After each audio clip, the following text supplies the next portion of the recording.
आज हम बात करेंगे भारत के गैस संकट के बारे में और समझेंगे दो बहुत ही पावरफुल कानूनों को, ईएसएमए और आवश्यक वस्तु अधिनियम। देखिए, जब भी गैस सप्लाई जैसा कोई बड़ा संकट आता है तो सरकार के पास दो बहुत मजबूत कानून होते हैं, ईएसएमए और एसेंशियल कमोडिटीज एक्ट। लेकिन सवाल ये है कि इन दोनों में असल फर्क है क्या? चलिए आज इसी को समझते हैं। स्वागत है आपका मेगा माइंड एकेडमी में। ये वो जगह है जहां हम भारत के जरूरी कानूनों और गवर्नेंस से जुड़े फैसलों को बहुत ही सिंपल और एग्जाम ओरिएंटेड तरीके से डिकोड करते हैं। आज के हमारे इस विश्लेषण का सफर कुछ ऐसा रहेगा। सबसे पहले बात करेंगे उस गैस संकट की जिससे सारा कानूनी कंफ्यूजन शुरू हुआ। फिर एक एक करके ईएसएमए और ईसीए को डिटेल में समझेंगे। इसके बाद दोनों की सीधी तुलना करेंगे और आखिर में बात होगी 2020 के ईसीए संशोधन पर जो एक नई बहस लेकर आया। तो चलिए शुरू करते हैं सेक्शन 1 से, वो घटना जिसने इस पूरी बहस को हवा दी। हुआ ये कि हाल ही में जब गैस की किल्लत हुई तो शुरू में मीडिया में खबर आई कि सरकार ने एलपीजी सिलेंडर की जमाखोरी रोकने के लिए एस्मा लगा दिया है। लेकिन कुछ ही देर बाद इस जानकारी को ठीक किया गया और बताया गया कि असल में एस्मा नहीं बल्कि एसेंशियल कमोडिटीज एक्ट यानी ईसीए लागू हुआ है। और बस इसी छोटे से कंफ्यूजन की वजह से यह समझना बहुत जरूरी हो गया कि आखिर इन दोनों कानूनों में फर्क क्या है।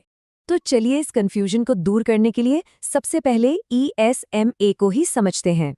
इसका पूरा नाम है the essential services maintenance act 1968। तो एस्मा 1968 में संसद से पास हुआ एक एक्ट है। इसका मेन फोकस है सेवाओं यानी सर्विसेज की डिलीवरी को बनाए रखना, वो भी बिना किसी रुकावट के। ये वो जरूरी सेवाएं हैं जिनके रुकने से आम लोगों की जिंदगी पर सीधा असर पड़ता है। यहाँ सेवा शब्द पर गौर करना बहुत जरूरी है क्योंकि यही एस्मा की असली पहचान है। अब सवाल ये कि एस्मा का असली टारगेट क्या है? तो इसका सीधा निशाना होता है हड़ताल और विरोध प्रदर्शन। इसका मुख्य उद्देश्य ये पक्का करना है कि जो लोग जरूरी सेवाएं दे रहे हैं वो कर्मचारी हड़ताल पर न जाएं। सोचिए अगर किसी शहर के डॉक्टर हड़ताल कर दें तो क्या होगा? बस ऐसी ही सिचुएशन को रोकने के लिए एस्मा बनाया गया है। तो फिर कौन कौन सी सेवाएं इसके दायरे में आती हैं? इसमें पब्लिक हेल्थ से जुड़ी सेवाएं हैं जैसे अस्पताल और सफाई, एनर्जी सेक्टर है जैसे पेट्रोलियम, कोयला और बिजली, बैंकिंग जैसी आर्थिक सेवाएं हैं, ट्रांसपोर्टेशन जैसे रेलवे, और हाँ, देश की रक्षा से जुड़ी सेवाएं भी इसमें शामिल हैं। इसे लागू करने का प्रोसेस भी काफी सीधा है। जैसे ही किसी जरूरी सेवा में हड़ताल होती है, केंद्र या राज्य सरकार एक नोटिफिकेशन जारी करके ईएसएमए को लागू कर देती है। इसके लागू होते ही वो हड़ताल गैर कानूनी हो जाती है और फिर सरकार एक्शन ले सकती है। और ये एक्शन काफी सख्त हो सकता है। इसमें नौकरी से निकालना, बिना वारंट के गिरफ्तार करना और यहाँ तक कि जेल की सजा का भी प्रावधान है। मतलब ये कानून बहुत ही पावरफुल है।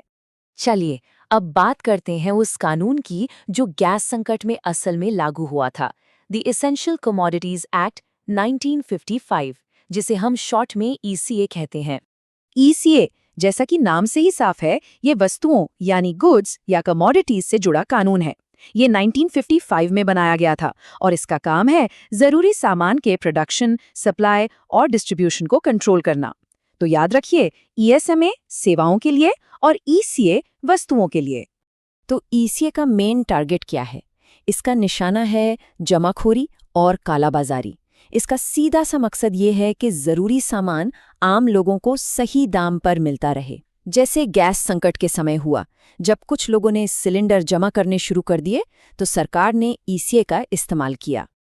अच्छा, इस कानून की धारा 3 सरकार को बहुत सारी शक्तियां देती है। सरकार किसी भी चीज का दाम यानी एमआरपी फिक्स कर सकती है। वो व्यापारियों के लिए स्टॉक लिमिट लगा सकती है कि इससे ज्यादा माल नहीं रख सकते। सप्लाई को रेगुलेट कर सकती है और अगर कोई नियम तोड़ता है तो उसका सारा एक्स्ट्रा स्टॉक जब्त भी कर सकती है। और एक मजेदार बात यह है कि ईसीए के तहत जरूरी सामानों की लिस्ट फिक्स्ड नहीं है, ये समय के साथ बदलती रहती है। इसका सबसे ताज़ा उदाहरण है कोविड-19 का दौर, जब अचानक से मास्क और हैंड सैनिटाइजर की जरूरत बढ़ गई और उनकी कालाबाजारी होने लगी, तो सरकार ने फौरन इन दोनों को इस लिस्ट में डाल दिया था। तो अब जब हम दोनों कानूनों को ठीक से समझ गए हैं, तो आइए अब इन्हें आमने सामने रखकर इनकी तुलना करते हैं।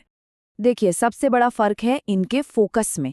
ईएसएमए है सेवाओं का कानून और ईसीए है वस्तुओं का कानून। ईएसएमए का टारगेट है कर्मचारियों की हड़ताल, वहीं ईसीए का टारगेट है व्यापारियों की जमाखोरी। एक का मकसद है कि काम चलता रहे, सेवाएं न रुकें, तो दूसरे का मकसद है कि सामान मिलता रहे और कीमतें कंट्रोल में रहें। एकदम साफ है, अस्पताल की हड़ताल रोकनी है तो ईएसएमए और गैस सिलेंडर के दाम कंट्रोल करने हैं तो ईसीए। और यहीं पर एक बड़ा सवाल उठता है, खास तौर पर उन लोगों के लिए जो इंडियन पॉलिटी की तैयारी कर रहे हैं। क्या किसी भी संकट को काबू में करने के लिए ऐसे सख्त कानूनों का होना वाकई में जरूरी है? इस पर अपनी राय कमेंट्स में जरूर बताइएगा। चलिए अब आगे बढ़ते हैं अपने आखिरी हिस्से की तरफ, जो ईसीए में हुए एक बहुत ही अहम बदलाव के बारे में है। साल 2020 में सरकार ईसीए में एक बड़ा संशोधन लेकर आई।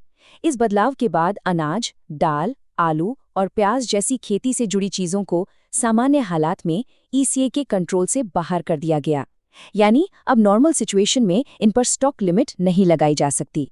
अब इस बदलाव पर दो तरह की बातें हुई। इसके सपोर्ट में कहा गया कि इससे प्राइवेट इन्वेस्टमेंट बढ़ेगा, कोल्ड स्टोरेज बनेंगे और एग्रीकल्चर सेक्टर मॉडर्न होगा। लेकिन इसके विरोध में चिंता ये जताई गई कि इससे बड़ी बड़ी कंपनियां मनचाही जमाखोरी कर सकती हैं, जिससे किसानों को सही दाम नहीं मिलेगा और आम लोगों के लिए महंगाई बढ़ सकती है। और ये हमें दिखाता है कि किसी भी आपात स्थिति में कानून और गवर्नेंस के बीच एक सही बैलेंस बनाना ही सबसे बड़ा चैलेंज होता है। ऐसे ही और एग्जाम फोकस्ड लॉ और गवर्नेंस से जुड़े विश्लेषणों के लिए मेगा माइंड एकेडमी को सब्सक्राइब करना मत भूलिएगा।